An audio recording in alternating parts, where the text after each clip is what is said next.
A principios de la Segunda Guerra Mundial, las fuerzas armadas alemanas invadieron la mayor parte de Europa. Los ejércitos de Hitler condujeron a los británicos a las playas de Dunkirk. El ejército alemán estaba preparado para invadir Gran Bretaña en cualquier momento. Los que sobreviviéramos íbamos a acabar hablando alemán porque los nazis iban a conquistar Norteamérica. Básicamente era así de sencillo. O si no, entrarían los japoneses por la orilla oeste y acabarían con nosotros. Así que estábamos luchando para sobrevivir. Los aliados creían que Hitler era capaz de todo, incluso de utilizar armas químicas y biológicas. Alemania había usado gas mostaza en la Primera Guerra Mundial y los soldados canadienses habían sufrido los efectos de dicho ataque. También las tropas japonesas lo habían utilizado en Manchuria en 1938 contra los chinos. Los habitantes del oeste de Canadá temían ser los siguientes.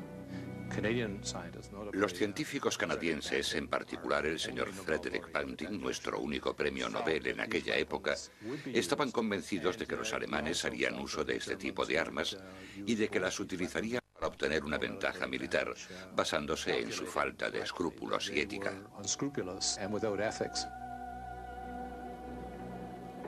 Out of this nettle danger, we pluck this flower safely. Antes de iniciarse la guerra y sobre todo antes de la conferencia de paz del 38 en Múnich, Banting predijo la mayoría de las cosas que iban a suceder. Le preocupaba que los alemanes fueran los primeros en desarrollar armas químicas y bacteriológicas. Pero no fue hasta la caída de Francia en junio de 1940 que las predicciones de Banting se hicieron realidad. Los ingleses ya no podían utilizar las instalaciones del norte de África para la experimentación con armas químicas, así que se fueron a Canadá. Encontraron lo que buscaban en las grandes praderas de Alberta, en un complejo de viejos edificios llamado Suffield, que pronto se convertiría en un centro de experimentación. Y llevaron hasta allí a más de 10 o 15 personas de centros británicos, especialistas en este tipo de trabajos. Y en principio su misión era empezar con las nociones más básicas para intentar enseñarnos al resto de nosotros cómo funcionaba todo esto. Suffield era dirigido por británicos y canadienses, pero Canadá conservaba su jurisdicción. La agencia de investigación se establecía en Ottawa. El científico jefe era el Dr. Otto Maas, un profesor de la Universidad de McGill, conocido en Canadá como el señor Química. Así que Maas elaboró la agenda de investigación, ya que lo que imperaba era la necesidad de probar los gases que se estaban desarrollando, probar las armas que se estaban fabricando de diversas maneras. Una de las maneras de probarlas era ver cómo reaccionarían a la exposición a los gases los soldados. Pidieron al ejército canadiense que reclutara soldados voluntarios. Enseguida se colocaron anuncios en todos los campos de entrenamiento militares. El sargento me llevó a un lado y me dijo, ¿has oído hablar alguna vez de Suffield en Alberta? Yo le dije, no, sargento. Bueno, allí también te lo vas a pasar muy bien. Allí no tendrás que dormir en tiendas de campaña ni utilizar el orinal. Allí hay sábanas y fundas de almohada blancas y la comida es buenísima. Y si quieres comerte 3 o 4 huevos por la mañana, te los dan.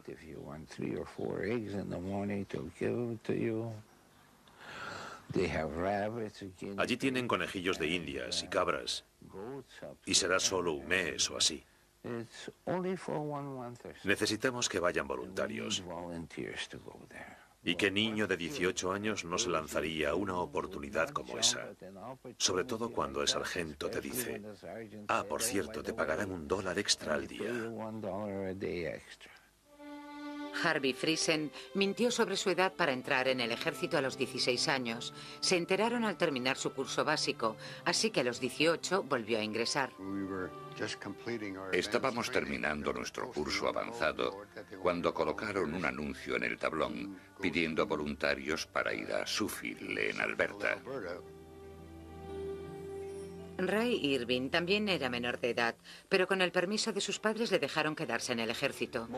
La mayoría de los que estábamos realizando prácticas nos apuntamos como voluntarios Escribimos nuestro nombre en la lista.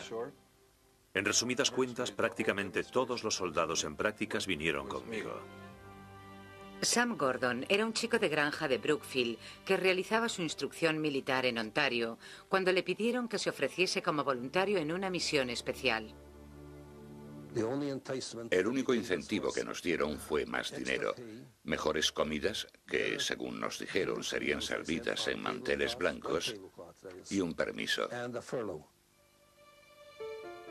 Una gran base de investigación militar repleta de administradores y personal médico y científico de una amplia variedad de disciplinas esperaba la llegada de los voluntarios a Suffield, entre ellos al químico Brian Risor.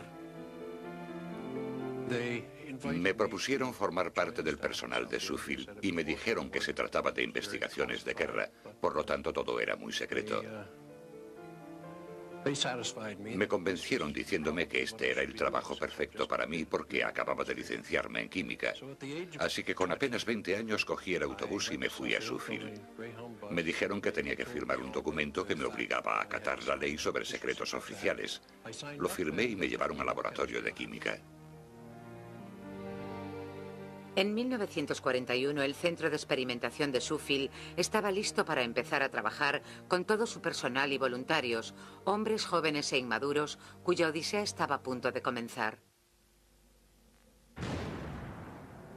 El ejército canadiense estaba dispuesto a averiguar todo lo posible sobre el gas mostaza y sus efectos bajo diferentes condiciones de batalla. Pero los jóvenes voluntarios no sabían por qué se estaban realizando estos experimentos, ni tampoco qué esperar de ellos. No me dijeron que tenía que ponerme una mascarilla, y yo estuve cuidando de todos los animales, las cabras, las ovejas, las cobayas. Podía oler los gases que emanaban de los pequeños animales. Pero bueno, es normal que no lo tomes en serio. No tenía forma de saber que al final esto provocaría mi enfermedad. Y los experimentos fueron llevados a cabo en diferentes lugares. Tenían una cámara de gas de aproximadamente 6 por 12 metros que estaba muy poco iluminada y tenía una puerta en cada extremo. Y de lo que se trataba era de atravesarla sin mascarilla de oxígeno y solo se tardaba unos 90 segundos. Así que yo contenía la respiración y daba golpes en la puerta del otro lado y me dejaban salir.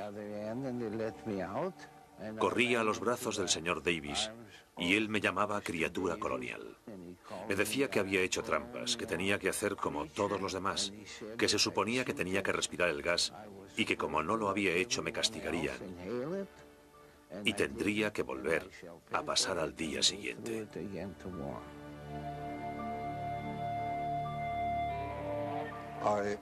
Me ordenaron que llevase a 4 o 5 chicos a otra cámara de gas que estaba en otro lugar y me ordenaron que no les dejara quitarse las mascarillas de oxígeno.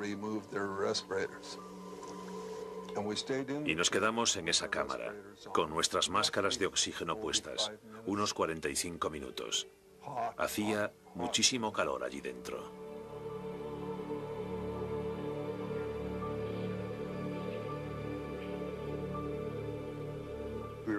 Éramos un grupo de 15 personas. Nos ordenaban formar un semicírculo en el campo. Entonces soltaban el gas mostaza y tenías que quedarte quieto en medio de todo ese vapor. Llevábamos puesta una mascarilla de oxígeno, así que no inhalábamos el gas mostaza. Esto duraba unos 15 minutos. Luego nos subíamos en un camión, nos llevaban a un edificio y nos metían en una habitación bastante fría en la que teníamos que llevar puesto nuestro mono militar de lana. Lo más preocupante de todo era que al terminar los experimentos te decían que te quitaras la mascarilla de oxígeno y durante la media hora siguiente en el camino de vuelta al campamento y durante la hora que nos pasamos en la celda experimental y la otra media hora en la cámara de calor estábamos inhalando estos gases. Al grupo de Harry Flander lo llevaron a la pradera. Les dijeron que se pusiesen las mascarillas de oxígeno y que se colocasen en lugares estratégicos. No les explicaron por qué. Al oír el ruido de un avión, enseguida nos dimos cuenta de que nos estaban rociando con gas vesicante. Los científicos que estaban a cargo del experimento se alejaban en coche mientras el avión volaba por encima de nosotros y al anochecer volvían para examinarnos uno a uno.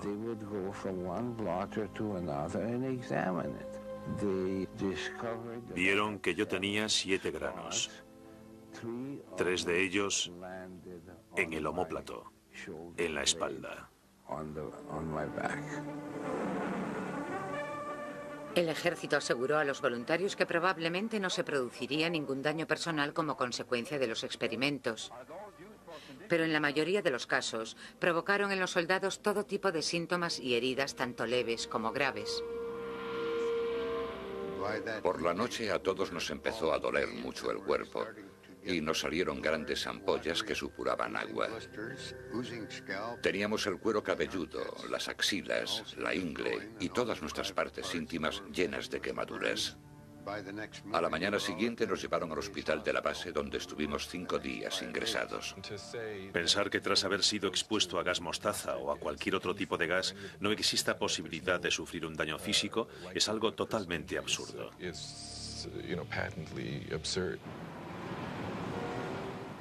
El doctor Carl Kelsey es médico e investigador oncológico en la Escuela de Salud Pública de Harvard. En 1992, el doctor Kelsey colaboró en el estudio más exhaustivo que se ha realizado sobre la exposición al gas mostaza.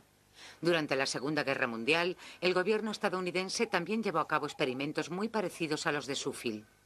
Los investigadores americanos examinaron a cientos de soldados estadounidenses. En 1993, los resultados del estudio fueron publicados en un libro titulado Veteranos en peligro, que fue muy criticado con la forma en la que trataron a los veteranos. La exposición a esta clase de componentes conlleva un alto riesgo. Es un material muy tóxico, así que lo que hicieron no estuvo nada bien. Tenía mucha fiebre. Me ingresaron en el hospital de la base de Suffield con fiebre muy alta y dolor de garganta, y seguía teniendo dolor de oídos. Pero me diagnosticaron paperas. Harry Flanders desarrolló unos síntomas aterradores: ceguera temporal seguida de hipersensibilidad a la luz. Me encerraron en un cuarto oscuro durante 2 semanas. En el segundo día que estuve allí, un médico bastante joven vino a verme y me dijo que creía que tenía sarampión. Entonces, un par de días después, vino otro y me dijo que tenía paperas. No tenían paperas, y después de haber vivido esta experiencia, decirles que tenían paperas, eso indica claramente que estaban intentando ocultar la información sobre estos experimentos y por tanto decidieron darles a todos la misma respuesta. Cuando Ray Irving salió de su aislamiento, regresó al hospital a visitar a sus amigos. A 4 o 5, el gas mostaza les había quemado la piel. Describir sus heridas me resulta prácticamente imposible. Uno de los chicos se quitó parte del vendaje de la zona de la ingle para que yo pudiese verlo. Cuando se quitó los vendajes, su piel, lo diré por su propio nombre, su prepucio, estaba cerrándose en la punta de su pene y se lo habían cortado ya 3 o 4 veces para soldarlo en varias operaciones de cirugía. Hubo hombres que sufrieron infecciones genitales crónicas. Lo que pasaba es que te salían ampollas, algo que es extremadamente doloroso, y se te hinchaba todo. Y esto luego daba paso a los problemas crónicos. Te dañaba el aparato reproductor, y esto es algo horrible psicológicamente. Es una de esas cosas sobre las que nunca hablarías. Armas químicas y biológicas. Alemania había usado gas mostaza en la Primera Guerra Mundial y los soldados canadienses habían sufrido los efectos de dicho ataque. También las tropas japonesas lo habían utilizado en Manchuria en 1938 contra los chinos. Los habitantes del oeste de Canadá temían ser los siguientes. Los científicos canadienses, en particular el señor Frederick Banting, nuestro único premio Nobel en aquella época, estaban convencidos de que los alemanes harían uso de este tipo de armas y de que las utilizarían para obtener una ventaja militar, basándose en su falta de escrúpulos y ética.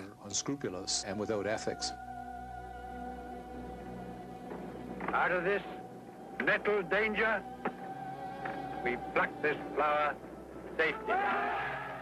Antes de iniciarse la guerra y sobre todo antes de la conferencia de paz del 38 en Múnich, Banting predijo la mayoría de las cosas que iban a suceder.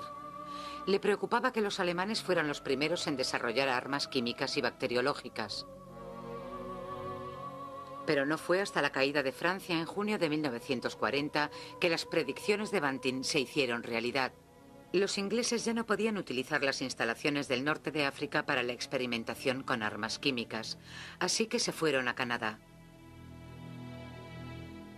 Encontraron lo que buscaban en las grandes praderas de Alberta, en un complejo de viejos edificios llamado Suffield, que pronto se convertiría en un centro de experimentación. Y llevaron hasta allí a más de 10 o 15 personas de centros británicos, especialistas en este tipo de trabajos, y en principio su misión era empezar con las nociones más básicas para intentar enseñarnos al resto de nosotros cómo funcionaba todo esto. Suffield era dirigido por británicos y canadienses, pero Canadá conservaba su jurisdicción. La agencia de investigación se establecía en Ottawa. El científico jefe era el Dr. Otto Maas, un profesor de la Universidad de McGill, conocido en Canadá como el señor Química. Así que Maas elaboró la agenda de investigación, ya que lo que imperaba era la necesidad de probar los gases que se estaban desarrollando, probar las armas que se estaban fabricando de diversas maneras. Una de las maneras de probarlas era ver cómo reaccionarían a la exposición a los gases los soldados. Pidieron al ejército canadiense que reclutara soldados voluntarios. Enseguida se colocaron anuncios en todos los campos de entrenamiento militares. El sargento me llevó a un lado y me dijo, ¿has oído hablar alguna vez de Suffield en Alberta? Yo le dije, no, sargento. Bueno, allí también te lo vas a pasar muy bien. Gran Bretaña en cualquier momento. Los que sobreviviéramos íbamos a acabar hablando alemán porque los nazis iban a conquistar a Norteamérica. Básicamente era así de sencillo. O si no, entrarían los japoneses por la orilla oeste y acabarían con nosotros. Así que estábamos luchando para sobrevivir. Los aliados creían que Hitler era capaz de todo, incluso de utilizar armas químicas y biológicas. Alemania había usado gas mostaza en la Primera Guerra Mundial y los soldados canadienses habían sufrido los efectos de dicho ataque. También las tropas japonesas lo habían utilizado en Manchuria en 1938 contra los chinos. Los habitantes del oeste de Canadá temían ser los siguientes. Los científicos canadienses, en particular el señor Frederick Banting, nuestro único premio Nobel en aquella época, estaban convencidos de que los alemanes harían uso de este tipo de armas y de que las utilizarían para obtener una ventaja militar, basándose en su falta de escrúpulos y ética.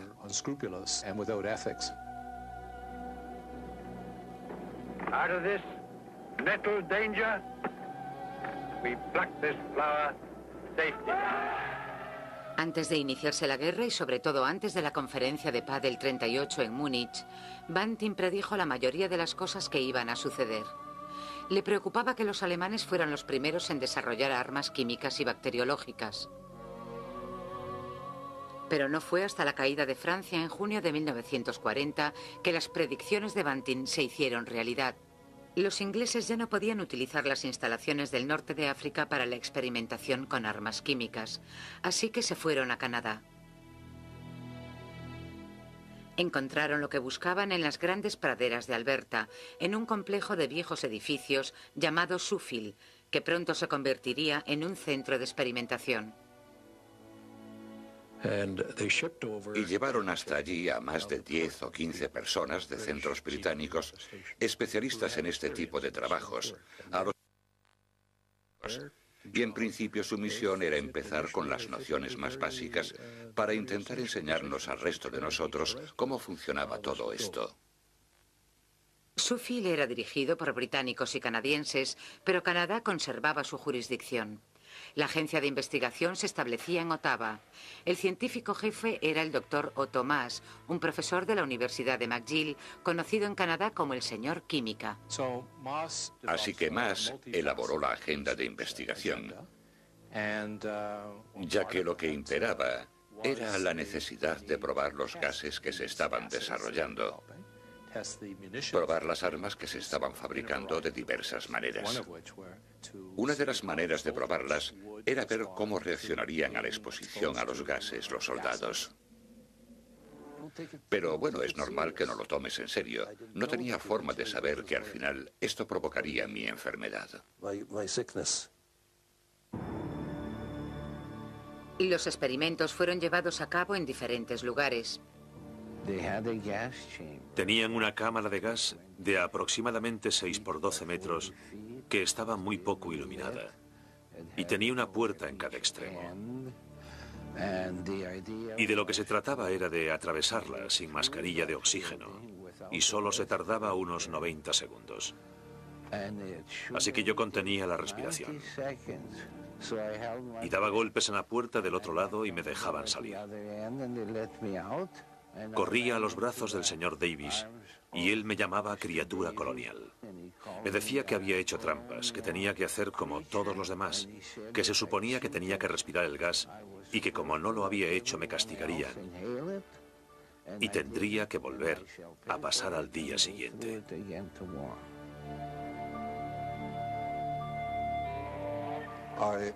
Me ordenaron que llevase a 4 o 5 chicos a otra cámara de gas que estaba en otro lugar y me ordenaron que no les dejara quitarse las mascarillas de oxígeno. Y nos quedamos en esa cámara, con nuestras máscaras de oxígeno puestas, unos 45 minutos. Hacía muchísimo calor allí dentro.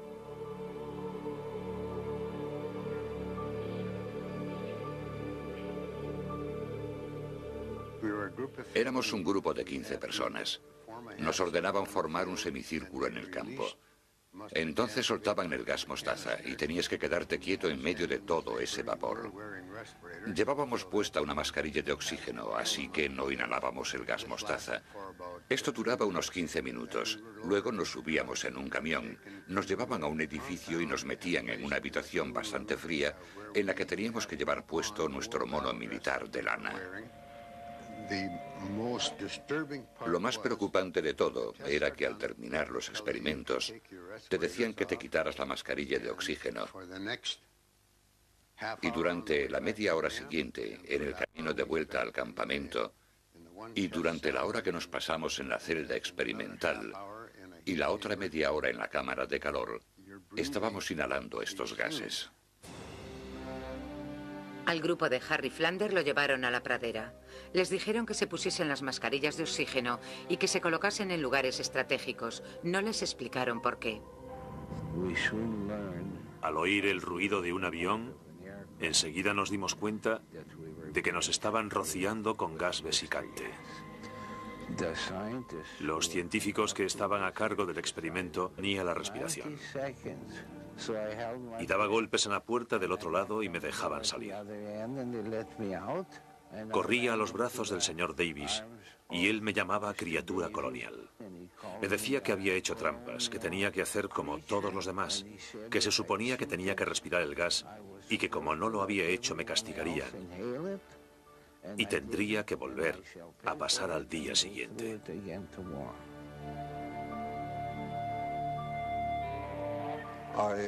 Me ordenaron que llevase a 4 o 5 chicos a otra cámara de gas que estaba en otro lugar y me ordenaron que no les dejara quitarse las mascarillas de oxígeno.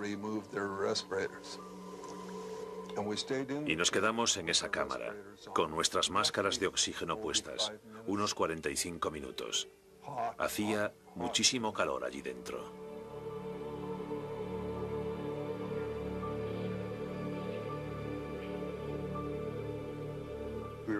Éramos un grupo de 15 personas. Nos ordenaban formar un semicírculo en el campo. Entonces soltaban el gas mostaza y tenías que quedarte quieto en medio de todo ese vapor. Llevábamos puesta una mascarilla de oxígeno, así que no inhalábamos el gas mostaza. Esto duraba unos 15 minutos. Luego nos subíamos en un camión, nos llevaban a un edificio y nos metían en una habitación bastante fría en la que teníamos que llevar puesto nuestro mono militar de lana. Lo más preocupante de todo era que al terminar los experimentos te decían que te quitaras la mascarilla de oxígeno y durante la media hora siguiente en el camino de vuelta al campamento Y durante la hora que nos pasamos en la celda experimental y la otra media hora en la cámara de calor, estábamos inhalando estos gases. Al grupo de Harry Flander lo llevaron a la pradera. Les dijeron que se pusiesen las mascarillas de oxígeno y que se colocasen en lugares estratégicos. No les explicaron por qué. Al oír el ruido de un avión, enseguida nos dimos cuenta de que nos estaban rociando con gas vesicante.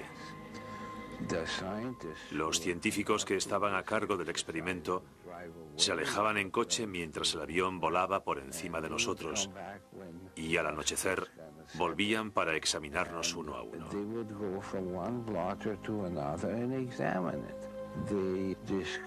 Vieron que yo tenía 7 granos, 3 de ellos en el omóplato, en la espalda.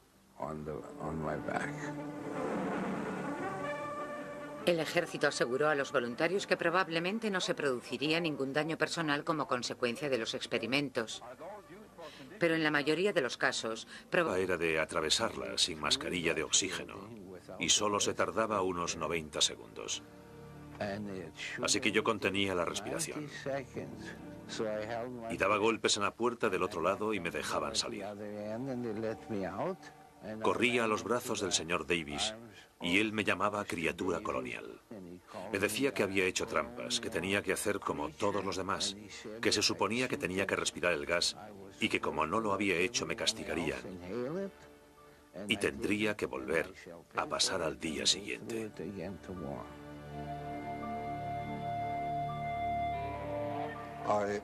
Me ordenaron que llevase a 4 o 5 chicos a otra cámara de gas que estaba en otro lugar y me ordenaron que no les dejara quitarse las mascarillas de oxígeno.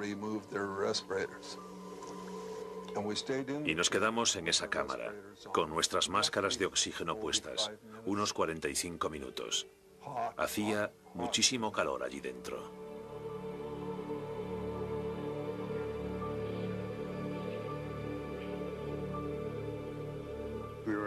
Éramos un grupo de 15 personas. Nos ordenaban formar un semicírculo en el campo. Entonces soltaban el gas mostaza y tenías que quedarte quieto en medio de todo ese vapor. Llevábamos puesta una mascarilla de oxígeno, así que no inhalábamos el gas mostaza. Esto duraba unos 15 minutos. Luego nos subíamos en un camión, nos llevaban a un edificio y nos metían en una habitación bastante fría en la que teníamos que llevar puesto nuestro mono militar de lana. Lo más preocupante de todo era que al terminar los experimentos te decían que te quitaras la mascarilla de oxígeno y durante la media hora siguiente en el camino de vuelta al campamento y durante la hora que nos pasamos en la celda experimental y la otra media hora en la cámara de calor estábamos inhalando estos gases. Al grupo de Harry Flander lo llevaron a la pradera. Les dijeron que se pusiesen las mascarillas de oxígeno y que se colocasen en lugares estratégicos. No les explicaron por qué. Al oír el ruido de un avión, enseguida nos dimos cuenta de que nos estaban rociando con gas vesicante. Los científicos que estaban a cargo del experimento tenían la respiración y daba golpes en la puerta del otro lado y me dejaban salir. Corría a los brazos del señor Davis y él me llamaba criatura colonial. Me decía que había hecho trampas, que tenía que hacer como todos los demás, que se suponía que tenía que respirar el gas y que como no lo había hecho me castigarían y tendría que volver a pasar al día siguiente. A los gases, los soldados. Pidieron al ejército canadiense que reclutara soldados voluntarios. Enseguida se colocaron anuncios en todos los campos de entrenamiento militares. El sargento me llevó a un lado y me dijo, ¿has oído hablar alguna vez de Sheffield en Alberta? Yo le dije, no, sargento. Bueno, allí también te lo vas a pasar muy bien. Gran Bretaña en cualquier momento. Los que sobreviviéramos íbamos a acabar hablando alemán porque los nazis iban a conquistar a Norteamérica. Básicamente era así de sencillo. O si no, entrarían los japoneses por la orilla oeste y acabarían con nosotros. Así que estábamos luchando para sobrevivir. Los aliados creían que Hitler era capaz de todo, incluso de utilizar armas químicas y biológicas. Alemania había usado gas mostaza en la Primera Guerra Mundial y los soldados canadienses habían sufrido los efectos de dicho ataque. También las tropas japonesas lo habían utilizado en Manchuria en 1938 contra los chinos. Los habitantes del oeste de Canadá temían ser los siguientes. Los científicos canadienses, en particular el señor Frederick Banting, nuestro único premio Nobel en aquella época, estaban convencidos de que los alemanes harían uso de este tipo de armas y de que las utilizarían para obtener una ventaja militar, basándose en su falta de escrúpulos y ética.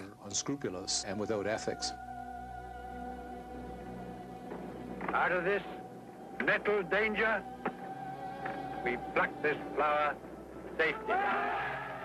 Antes de iniciarse la guerra y sobre todo antes de la conferencia de paz del 38 en Múnich, Banting predijo la mayoría de las cosas que iban a suceder. Le preocupaba que los alemanes fueran los primeros en desarrollar armas químicas y bacteriológicas.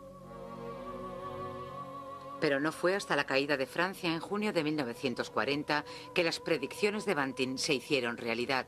Los ingleses ya no podían utilizar las instalaciones del norte de África para la experimentación con armas químicas, así que se fueron a Canadá.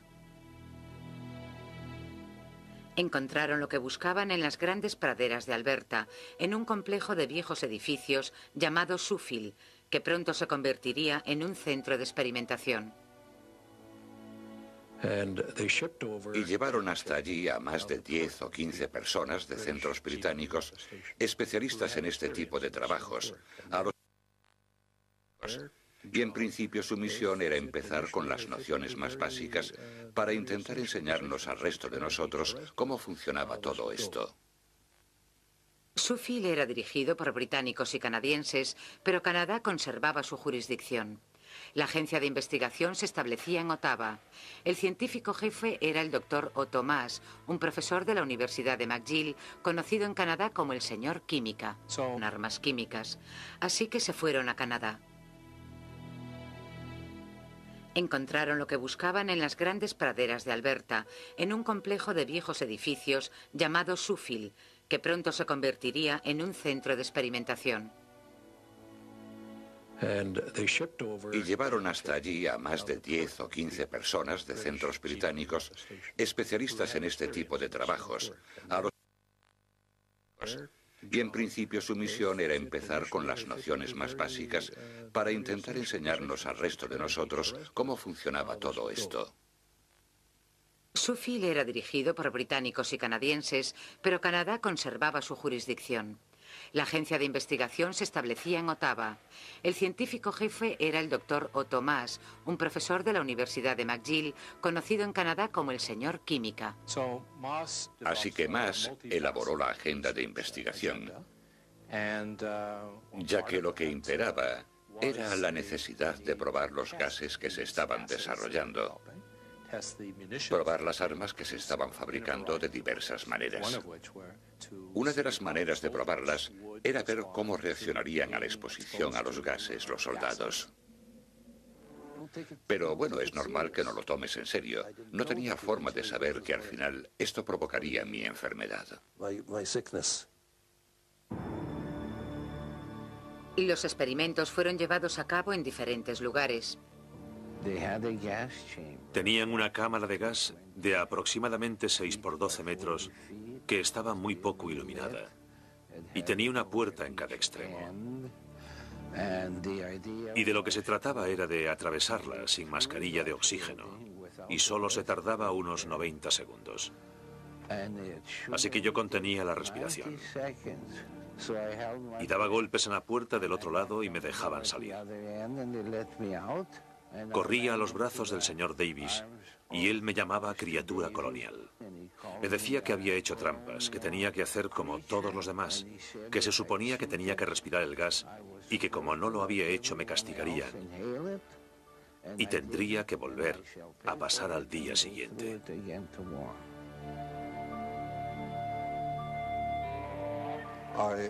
Me ordenaron que llevase a 4 o 5 chicos a otra cámara de gas que estaba en otro lugar y me ordenaron que no les dejara quitarse las mascarillas de oxígeno. Y nos quedamos en esa cámara, con nuestras máscaras de oxígeno puestas, unos 45 minutos. Hacía muchísimo calor allí dentro.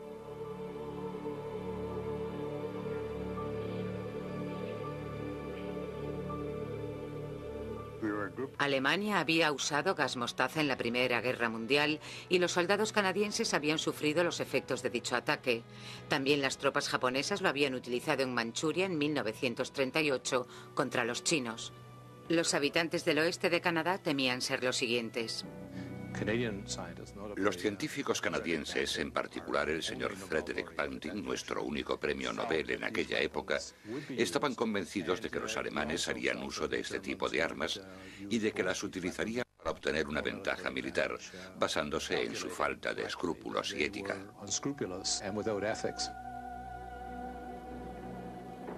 Out of this nettle danger, we pluck this flower safety.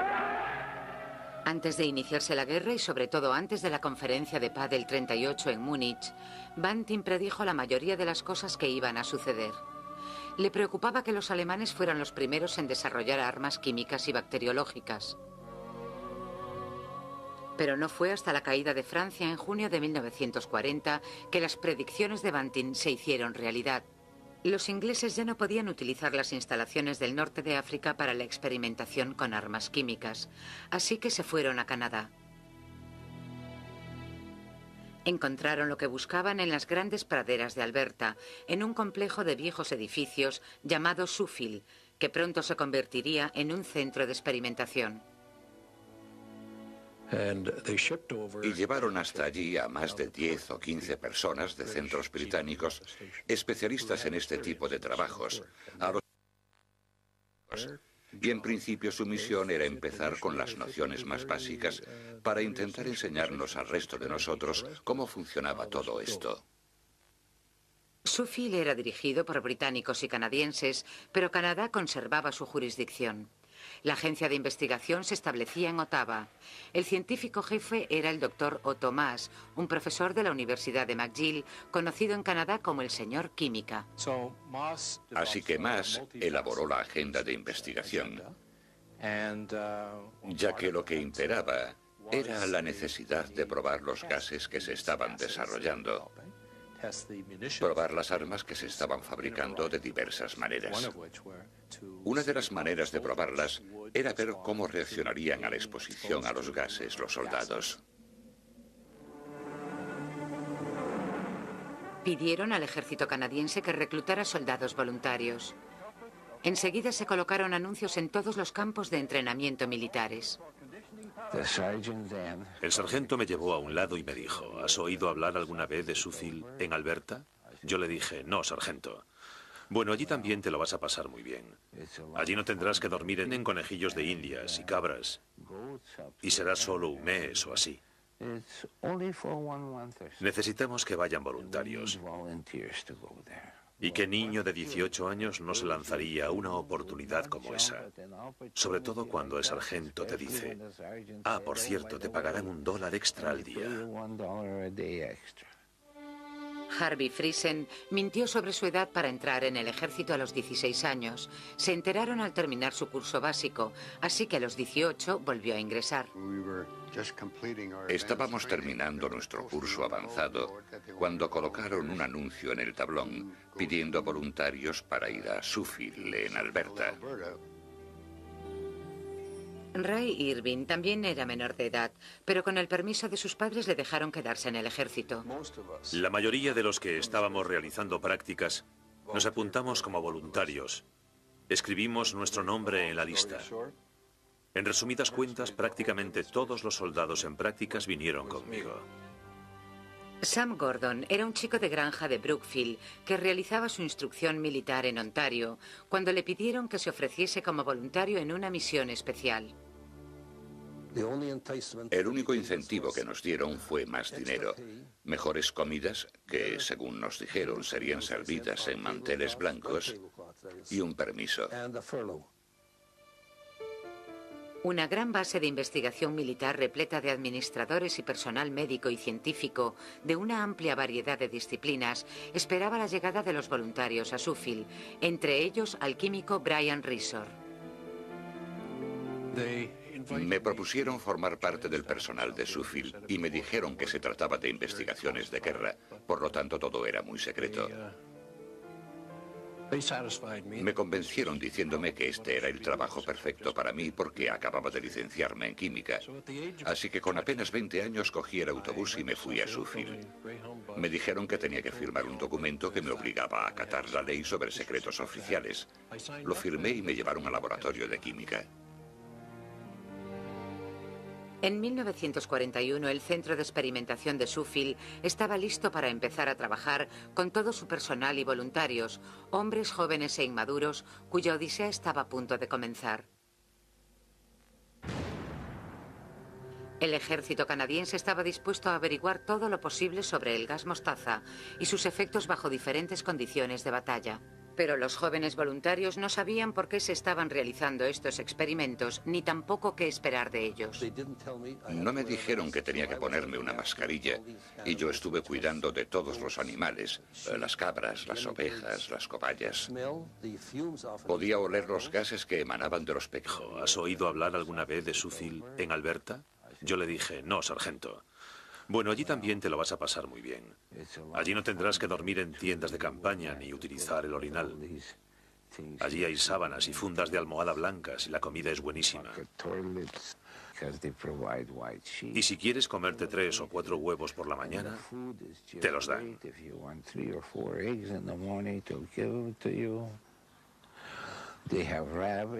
Allí tienen conejillos de indias y cabras, y será solo un mes o así. Necesitamos que vayan voluntarios. ¿Y qué niño de 18 años no se lanzaría a una oportunidad como esa? Sobre todo cuando el sargento te dice, ah, por cierto, te pagarán $1 extra al día. Harvey Friesen mintió sobre su edad para entrar en el ejército a los 16 años. Se enteraron al terminar su curso básico, así que a los 18 volvió a ingresar.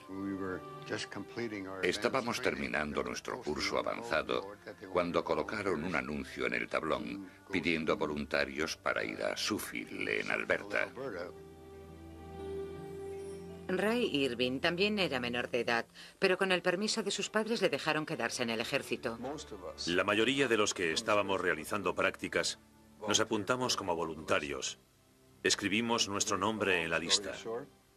En resumidas cuentas, prácticamente todos los soldados en prácticas vinieron conmigo. Sam Gordon era un chico de granja de Brookfield que realizaba su instrucción militar en Ontario cuando le pidieron que se ofreciese como voluntario en una misión especial. El único incentivo que nos dieron fue más dinero, mejores comidas, que según nos dijeron serían servidas en manteles blancos, y un permiso. Una gran base de investigación militar repleta de administradores y personal médico y científico de una amplia variedad de disciplinas esperaba la llegada de los voluntarios a Suffield, entre ellos al químico Brian Risor. Me propusieron formar parte del personal de Suffield y me dijeron que se trataba de investigaciones de guerra, por lo tanto todo era muy secreto. Me convencieron diciéndome que este era el trabajo perfecto para mí porque acababa de licenciarme en química. Así que con apenas 20 años cogí el autobús y me fui a Suffield. Me dijeron que tenía que firmar un documento que me obligaba a acatar la ley sobre secretos oficiales.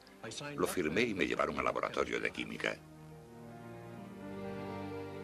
En 1941, el Centro de Experimentación de Suffield estaba listo para empezar a trabajar con todo su personal y voluntarios, hombres jóvenes e inmaduros, cuya odisea estaba a punto de comenzar.